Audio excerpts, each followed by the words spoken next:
Baik, Assalamualaikum warahmatullahi wabarakatuh.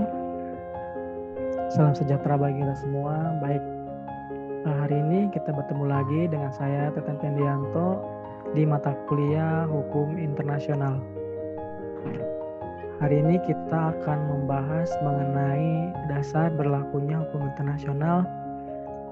Sebelumnya saya mohon maaf karena saya tidak bisa masuk untuk pertemuan keempat dalam hukum internasional di kelas karyawan atau kelas sore. Jadi saya berinisiatif untuk menggunakan video dan mudah-mudahan dengan menggunakan video saya kira tidak mengurangi teman-teman untuk lebih mengerti mengenai hukum internasional itu sendiri. Baik, tadi saya sudah menyinggung bahwa sekarang kita akan membahas mengenai dasar berlakunya hukum internasional. Mungkin banyak teman-teman yang sebenarnya hukum internasional itu berlakunya seperti apa sih? Apakah berlaku begitu saja ataukah ada sebab gitu? Saya kira pada hakikatnya atau pada kenyataannya bahwa hukum internasional ini seperti kita ketahui bahwa tidak mempunyai lembaga-lembaga yang ada seperti di negara-negara lainnya gitu, misalkan tentang lembaga legislatif, eksekutif, yudisial maupun lembaga-lembaga seperti kepolisian dan lain sebagainya. Jadi lalu bagaimana sih hukum internasional itu mengikat? Nah, yang menjadi dasar mengapa hukum internasional itu mengikat, tentunya ada beberapa mazhab yang mencoba memberikan sebuah landasan atau pemikiran mengenai mengikatnya hukum internasional itu sendiri. Yang pertama yaitu mazhab ajaran atau ajaran hukum alam, yang kedua mazhab atau ajaran hukum positif, yang ketiga mazhab Prancis. Kita berawal atau mengawali mazhab yang pertama yaitu mazhab hukum alam atau aliran hukum alam. Saya kira menurut mazhab ini tentunya hukum internasional mengikat karena ia adalah bagian dari hukum alam yang diterapkan dalam kehidupan bangsa-bangsa atau negara-negara tunduk atau terikat kepada hukum internasional dalam hubungan antar mereka, karena hukum internasional itu saya kira merupakan bagian dari hukum yang lebih tinggi yaitu hukum alam. Nah, jadi dalam konteksnya menurut aliran ini bahwa hukum alam ini ternyata hukum tertinggi dibandingkan dengan hukum-hukum lainnya. Jadi maksudnya itu hukum nasional dalam konteks ini ya. Jadi hukum alam atau selanjutnya hukum nasional dan lain-lain gitu. Jadi menurut pandangan ini bahwa mazhab atau hukum internasional ini merupakan hukum tertinggi dibandingkan dengan hukum nasional lainnya, seperti itu.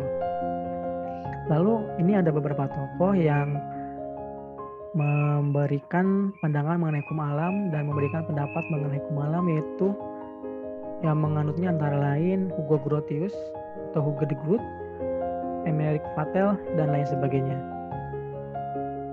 Saya kira inilah kontribusi dari mazhab ini. Saya kira untuk hukum internasional adalah ia memberikan dasar-dasar bagi pembentukan hukum yang ideal. Dalam hal ini dengan menjelaskan bahwa konsep hidup bermasyarakat internasional merupakan keharusan yang diperintahkan oleh akal budi manusia. Jadi secara tidak langsung sumbangsih dari adanya hukum alam ini terhadap hukum internasional yaitu memberikan sebuah konsep bagi kehidupan masyarakat yang diperintahkan atas dasar akal atau rasio dari masyarakat itu sendiri, sehingga itu menjadi dasar pembentukan dari sebuah hukum internasional itu sendiri. Nah, namun dalam kenyataannya bahwa kenapa sih hukum alam itu apa sih gitu? Tidak ada pengertian yang lebih pasti gitu. Jadi pengertian dari hukum internasional dari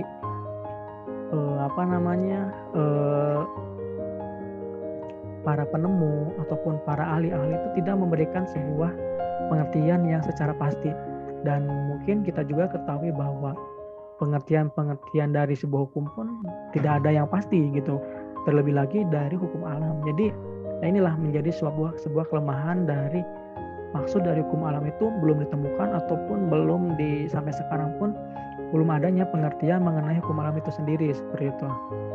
Lalu akibatnya itu ya pengertian hukum tentang hukum alam itu menjadi subjektif, jadi tergantung dari penafsiran masing-masing.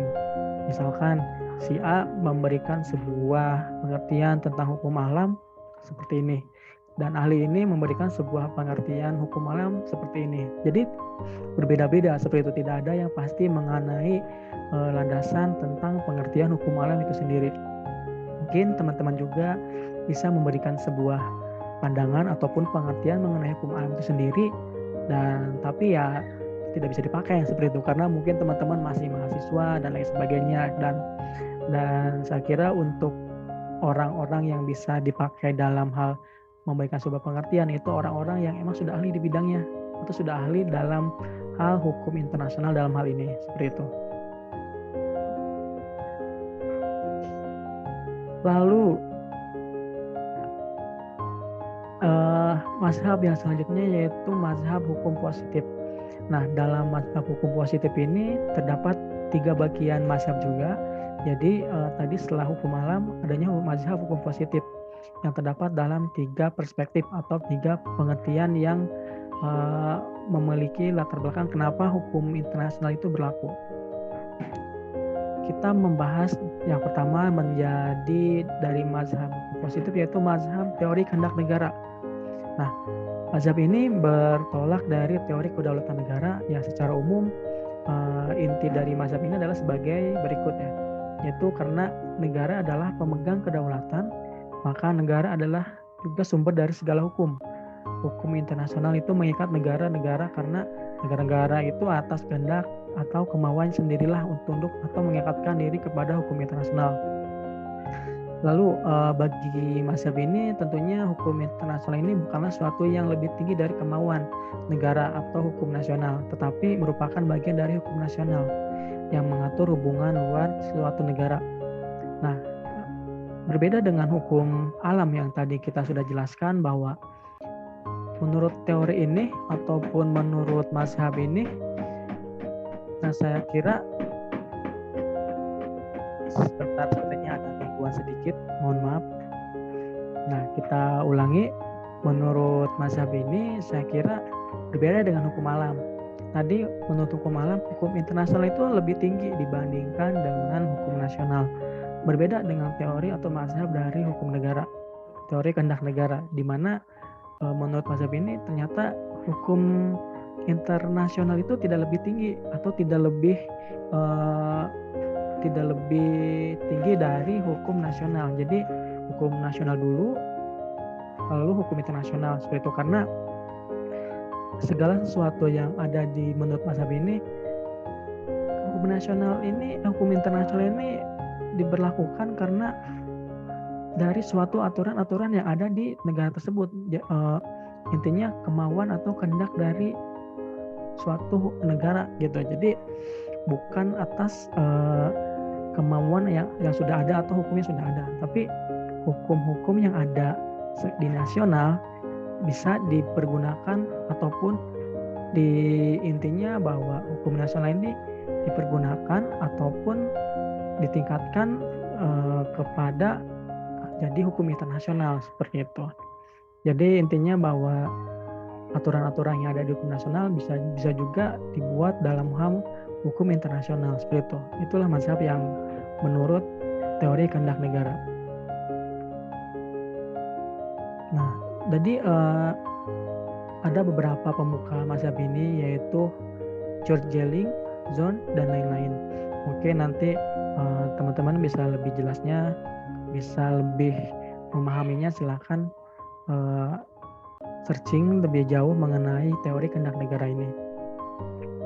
Lalu ada juga teori kehendak negara bersama negara-negara. Ini berbeda ya dari tadi teori kehendak negara, yang ini teori kehendak bersama negara-negara. Jadi menurut mazhab ini tuh hukum internasional ini mengikat bukan karena kehendak negara-negara secara sendiri-sendiri, melainkan kehendak bersama-sama negara itu, di mana kehendak bersama-sama ini lebih tinggi derajatnya dibandingkan dengan kehendak negara secara sendiri-sendiri. Nah, kalau tadi kan secara teori kehendak negara itu sendiri-sendiri ya gitu.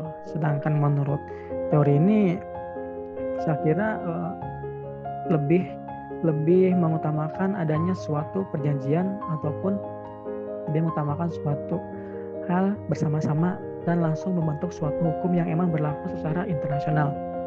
Nah, dikatakan pula pada mazhab ini bahwa berbeda halnya dengan kehendak negara tadi ya. Kehendak ini bersamaan tidak perlu dinyatakan secara tegas dan atau spesifik. Jadi intinya bahwa negara ini ya sudah, ketika adanya suatu kehendak dari beberapa negara, misalkan negara A, B, C, D membuat sebuah peraturan karena kehendak dari masing-masing, maksudnya dari kehendak bersama-sama itu menjadi sebuah hukum internasional dan tidak perlu adanya sebuah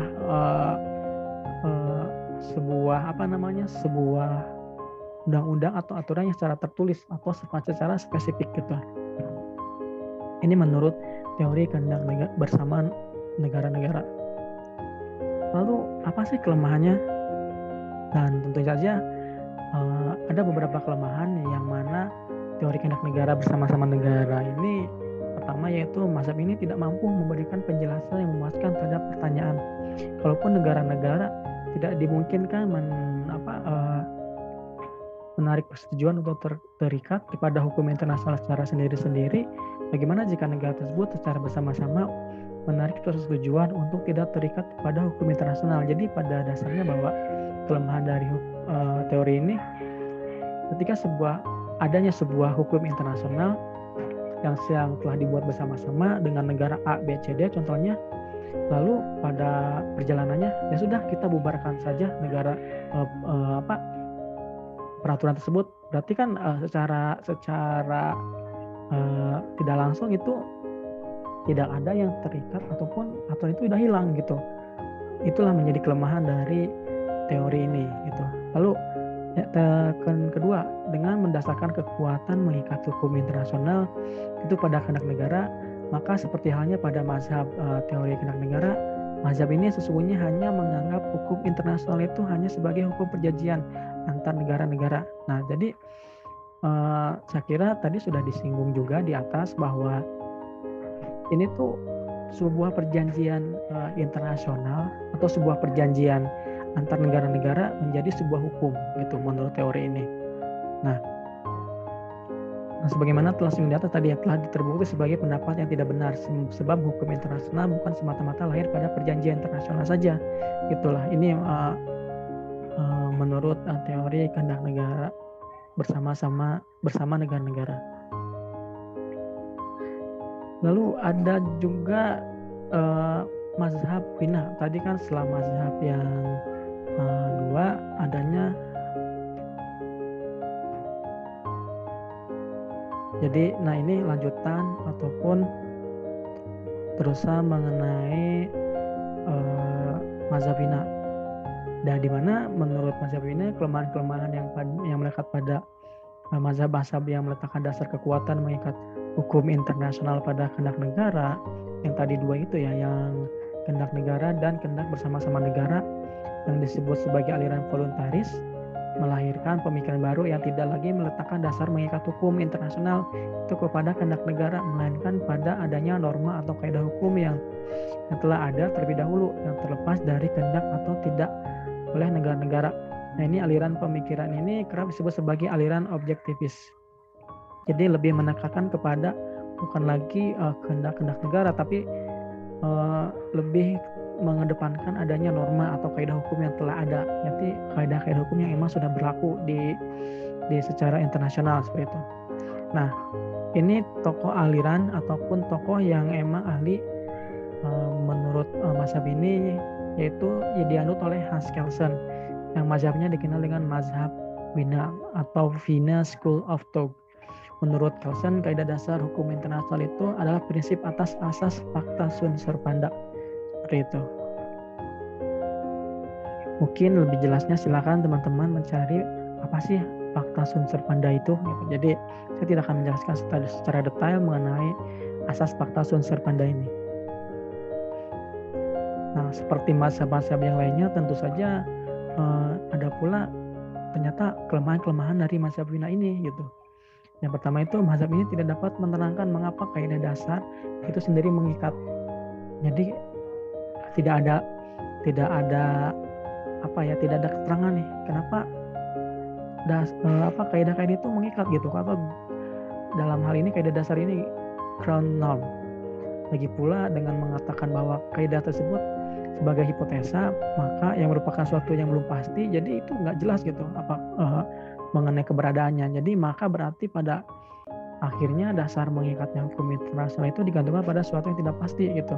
Dengan demikian seluruh konstruksi pemikiran yang mulanya tampak logis itu pada akhirnya menjadi sesuatu yang menggantung di awang-awang. Jadi tidak jelas apakah ini mengikat, karena kan saya kira kaidah dasar ini belum jelas juga itu kepastiannya gitu dibandingkan dengan sebuah perjanjian yang emang sudah jelas disepakati, yang berbeda dengan mazhab bina, karena mengikatnya karena tidak sebuah kaidah dasar itu tidak jelas gitu. Makanya dikatakan mengawang-awang itu karena pasti enggak, disebut lemah tidak, disebut kuat juga tidak, karena tidak jelas, jadi ngambang aja gitu. Nah, lebih jauh lagi mengenai kelemahan dari mazhab bina, di mana tadi sudah mengatakan bahwa ground norm itu sebagai persoalan di luar hukum atau tidak dapat dijelaskan secara hukum, maka berarti persoalan tentang dasar mengikatnya hukum internasional akhirnya dikembalikan lagi kepada nilai-nilai kehidupan manusia di luar hukum, yang rasa keadilan dan moral, yang berarti sama saja dengan mengembalikan dasar mengikatnya hukum internasional kepada hukum alam. Jadi secara garis besar bahwa ini tidak jauh beda loh dengan dengan mazhab hukum alam, yang mana tadi sudah dijelaskan bahwa dalam hukum alam ini yang lebih dikedepankan adalah rasa sebuah rasa keadilan dan moral, yang emang itu yang diutamakan itu. Sedangkan rasa keadilan dan moral itu harusnya ya ditulis secara jelas, tetapi kan dengan adanya mazhab ini tuh itu tidak ada gitu ya, tidak ada yang namanya lebih spesifik mengenai keadilan dan moral gitu.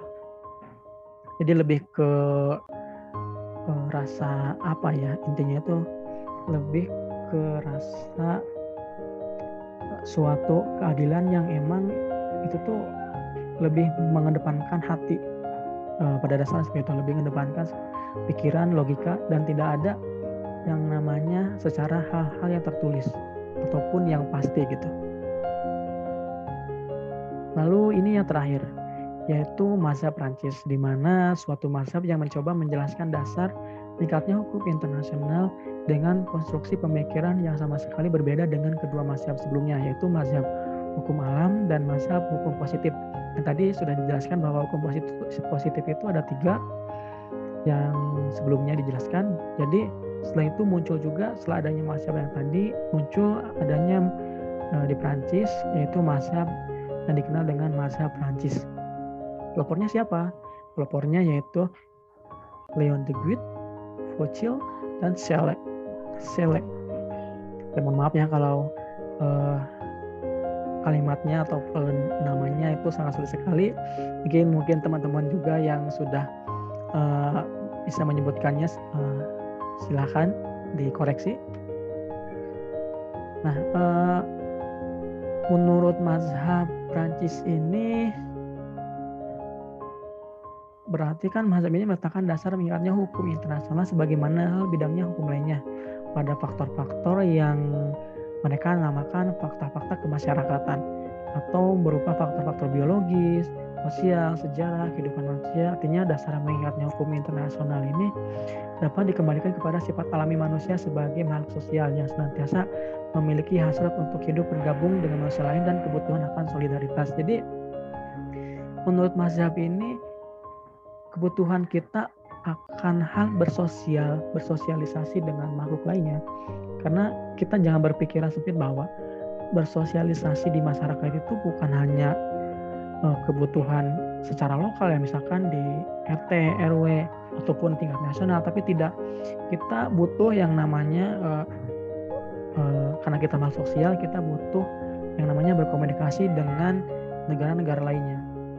Jadi tentu saja ini menjadi dasar bagaimana mazhab Prancis ini diberlakukan seperti itu. Jadi ya tadi setelah berupa faktor biologi, sosial, sejarah dan kehidupan lainnya, karena manusia satu dengan manusia lainnya, negara satu dengan negara lainnya itu ternyata saling membutuhkan seperti itu. Nah, jadi menurut mazhab Prancis ini mengikatnya hukum internasional itu sebagaimana hanya dasar mengikatnya setiap hukum, terdapat kenyataan sosial itu kepada kebutuhan manusia untuk hidup bermasyarakat. Yang tadi sudah dijelaskan bahwa kita itu makhluk sosial, kita itu mempunyai kebutuhan yang namanya kita ingin berhidup bermasyarakat.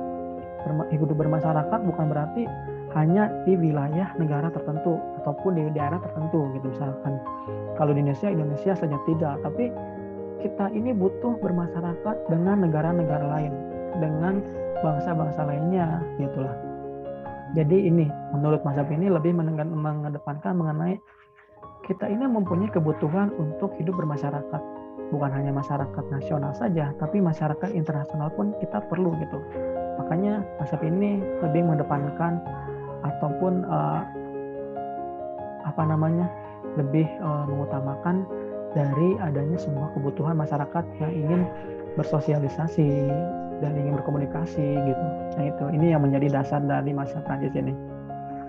Saya kira itu dari sedikit ataupun ulasan mengenai berlakunya hukum internasional, dan ini menjadi ada 3 mazhab, dan tentunya tadi mazhab positifis dibagi 3 lagi. Jadi sekilas saja saya menjelaskan. Silakan apabila teman-teman tidak banyak pertanyaan ataupun banyak ingin menanyakan sesuatu, silakan boleh menggunakan WhatsApp dan lain sebagainya, karena saya kira untuk pertemuan di kelas sore saya kira saya tidak dapat bertemu secara langsung maupun secara online karena terlalu banyak gangguan untuk itu. Makanya saya berinisiatif untuk membuat video saja sehingga teman-teman bisa melihat penjelasan mengenai dasar berlakunya hukum internasional itu sendiri gitu. Nah, mungkin sekian saja. Terima kasih buat teman-teman. Sekali lagi nanti apabila ada pertanyaan ataupun kurang dipahami, silakan untuk bertanya mengenai hukum internasional itu sendiri, dan apabila ingin mencari lebih jauh mengenai mengikatnya hukum internasional, silakan. Saya tidak membatasi dari PowerPoint yang saya gunakan. Silakan teman-teman bisa mengeksplor sendiri, baik itu dari internet ataupun dari buku, sumber-sumber lainnya. Dan saya tidak membatasi sumber-sumber buku yang mengenai hukum internasional itu sendiri gitu. Terima kasih, saya tutup. Wabillahi taufiq wal hidayah. Wassalamualaikum warahmatullahi wabarakatuh.